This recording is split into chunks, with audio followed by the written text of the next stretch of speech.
Hello and welcome to Storybook Crafts from the Alameda Free Library. This week I am really excited to make one of my favorite crafts with you, a fairy door from little items found on a nature walk, inspired by, I think, my new very favorite book, Golden Gate Park, an A to Z adventure, written by Marta Lindsey and illustrated by Michael Wirtz. This book, oh my gosh, I can't rave about it enough. This place, Golden Gate Park, one of my favorite places in the whole world. And when I was flipping through this book, I found something in here that really inspired this craft, but also inspired me to go back and revisit Golden Gate Park to look for fairy doors. I have explored Golden Gate Park since I was a little girl. I thought I had been to every corner of that park. If there are corners, there really aren't. But I thought I'd explored every little space in there. I've never looked for the fairy doors. Now that I know that they're there, I can't wait to discover some. So I hope you're inspired by this book to not only make some great crafts, but to go and explore Golden Gate Park and find some discoveries of your own. I'm sure the book can't cover everything from A to Z. There's going to be more. So how are we going to make this adorable fairy door? What do we need?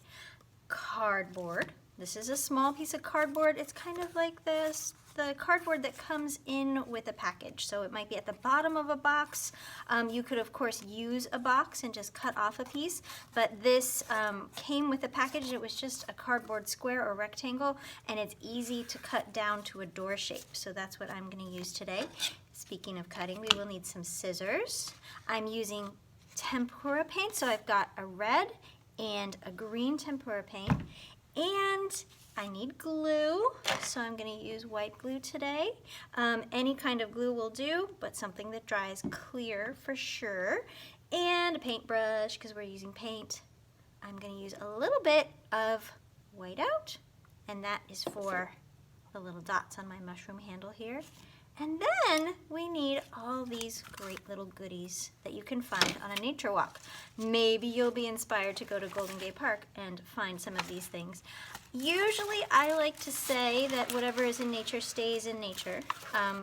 So when you're done with this fairy door, please bring it back to a nature spot where you can prop it up or dismantle it and put things back where you found them.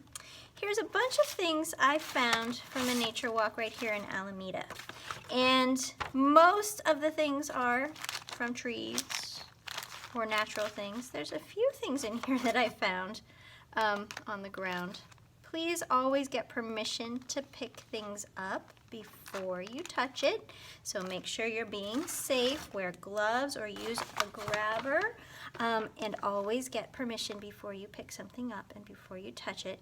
I thought this would be kind of cool on a fairy door, like as a knocker or something. Maybe we'll try to incorporate that. I've got some feathers here. I've got acorns in all different sizes. I even have this little tiny bottle cap that I picked up. I think that bottle cap might be my doorknob for another fairy door. I've got leaves, and I've got sticks in all sizes and widths. So even if you're starting with a big stick, you can break or cut them to the size of your cardboard. I've gone ahead and cut most of mine down, but as we're working, I may need to resize a few of those. So that's everything that we're going to need today. I'm going to set a few of these things aside until I need them. We're going to start with the cardboard. So this is kind of a bigger piece. I'm going to cut it down to the size that I think is a good one for a fairy door. This cardboard is really, really easy to use because it's got these corrugations on it. It tells me right where to cut. So if you can move it around, you can sort of see it has lines. I think I'm going to go for that width right there. And we'll just cut it right to the size that we want. It's easy to cut cardboard to a certain spot, and then you can turn it around and use your scissors on the other side. There we go. Perfect door size. I will save this for another project. Okay, let's see, I think I like the way it looks this way. Maybe I'll even that out a little. It came out a little uneven. I like things even Stevens. There we go. That's much better. Okay, so we're gonna start with the paint. I'm gonna paint the background of my door.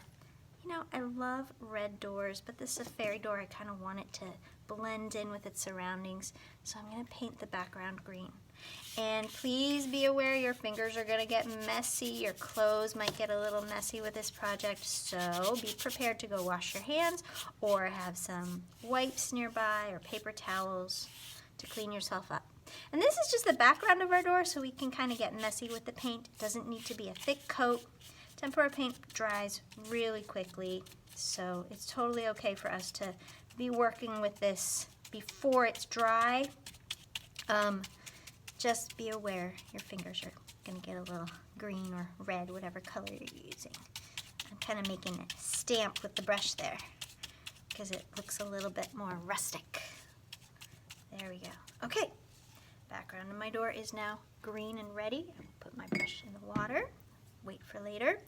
Now I need to get my sticks ready. So before I put glue on here, I want to measure everything up. So remember I had that long stick here. I want to make it to the size of my door. This one's a big one, so I'll carefully break it. Yep, a little bit shorter perhaps. Might be able to use my scissors for that. Let's see. That's fine. It's going to be a little longer. If I can break it. I don't want to hurt myself. So we'll just keep it a little longer. Maybe that one will go right there on the side. And then I want to take all the other sticks I found and measure them up. I want to make sure they're about the same size as my door. And it's nice to sort of get them in an order first. Line them up to how you might want them to look on your door before you glue them on. See where they fit. See, some of them are a little bit bent in a way that they don't lay flat. So you can kind of go through. There's a few that are skinny that I might want to cut down a little bit. There we go. Some of them are really easy to cut with scissors. Some of them you need to cut with your hands. But go through all your sticks. Find the ones that you think will work best for your door here. Ooh, even though that one's bent, I kind of like that. Maybe that'll go in between. Let's see. I think I'll pass on that one. Get enough of them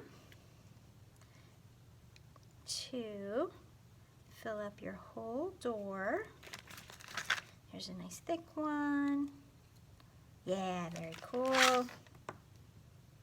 All right. Ooh, I'm liking this a lot. I like how it looks. There's a couple of big ones. That should be enough. It might be a little more than enough, and that's okay. More is better.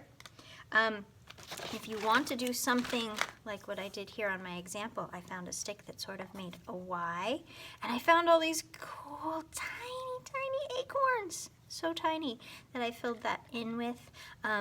It's a bit of a challenge, but if you'd like to give yourself a challenge, you can certainly do that. I laid everything out first before I glued it, and I made sure some of the sticks were shorter to fit around where that Y was on the stick.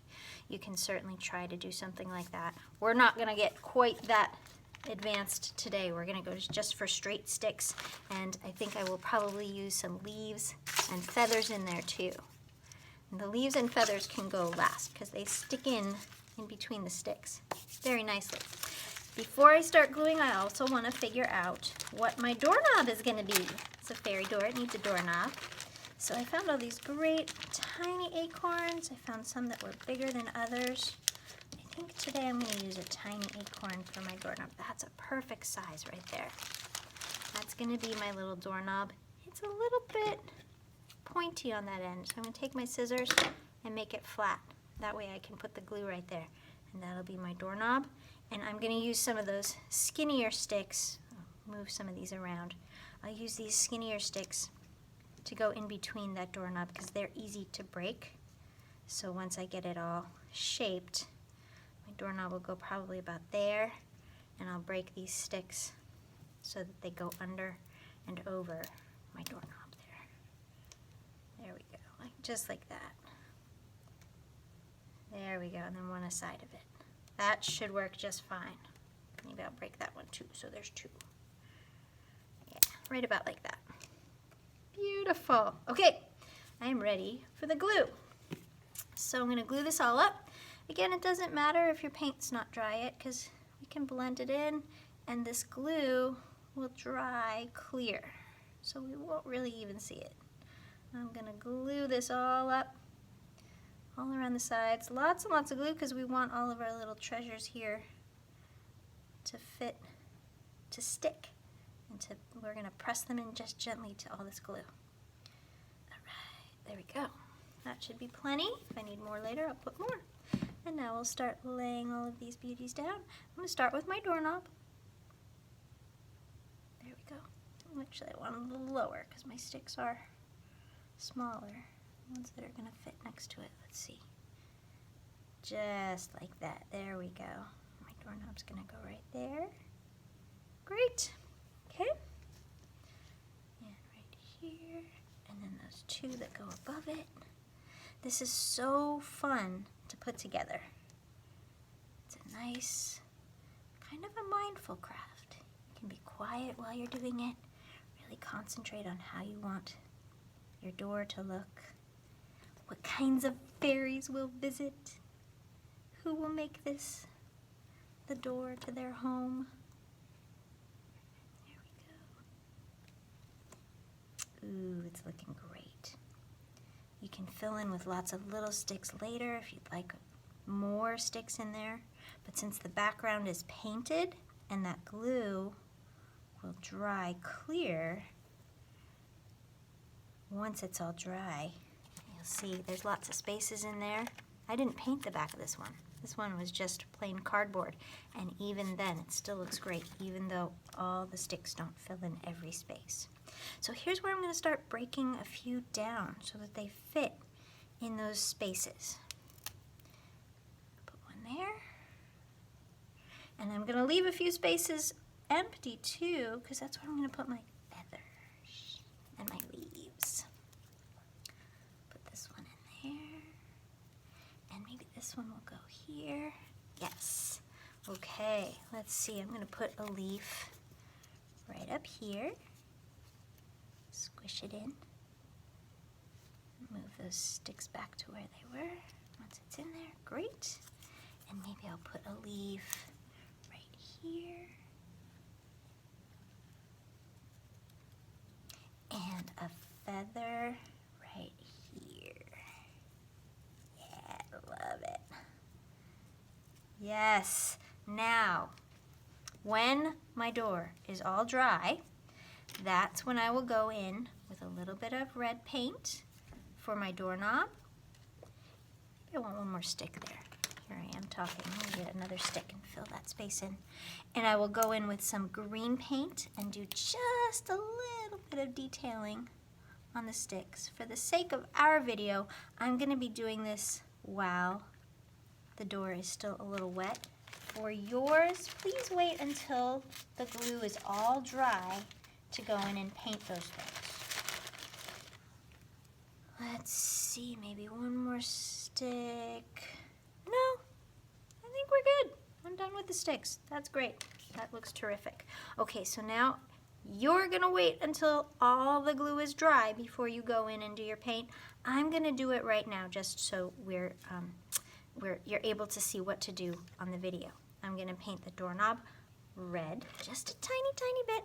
And I'm going to add a little bit of the green at the bottom of my sticks there. So just a tiny bit of red here on the doorknob. Ooh, I love it. To make it look like a little mushroom. Right around. You'll be able to paint a little bit, or get a little bit more paint on yours a little faster because yours will be dry already. But look at that, it looks so cute. Okay, there we go. And then when that's all dry, I'll take the white out, and I'll show you on my dry mushroom here. My dry doorknob mushroom. I'll take the white out and just use a few little dots. You can see them right there. Just boop, a few little dots, just like that. we go. This one's a nice one to use because it's got sponge. Perfect. So that's once it's dry. And then the last little bit on this fairy door, I'm going to add that green detail on the bottom. I really love how tempura paint dries up. Some of the colors look a little different dry than they do wet. So this is a really vibrant green when it's wet, but once it's dry, it kind of looks like a copperish kind of green, the green that you get from oxidized copper.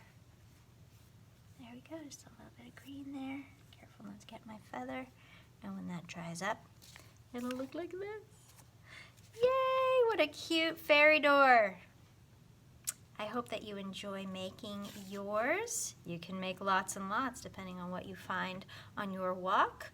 Whatever you don't use it for another craft or bring it back to where you found it. Because very likely some little creature will use it for their nest. Now if I wanted to incorporate this little kicker that I found, I think this is from a mousetrap game, I might wait until everything's dry and then use a glue stick to put that on. It's kind of like a door knocker. Looks kind of cool. But it would take more than, oh yeah, it would look really cool right there. It would take more than just school glue to get it on there. I would use a glue stick to do that. And then the fairies could have a very cool little boot door knocker on their door. All right, have fun making your fairy doors and see you next time on Storybook Crafts from the Alameda Free Library. And don't forget to check out Golden Gate Park, an A to Z adventure, and make your own adventure in this gorgeous place. Take care. Bye-bye.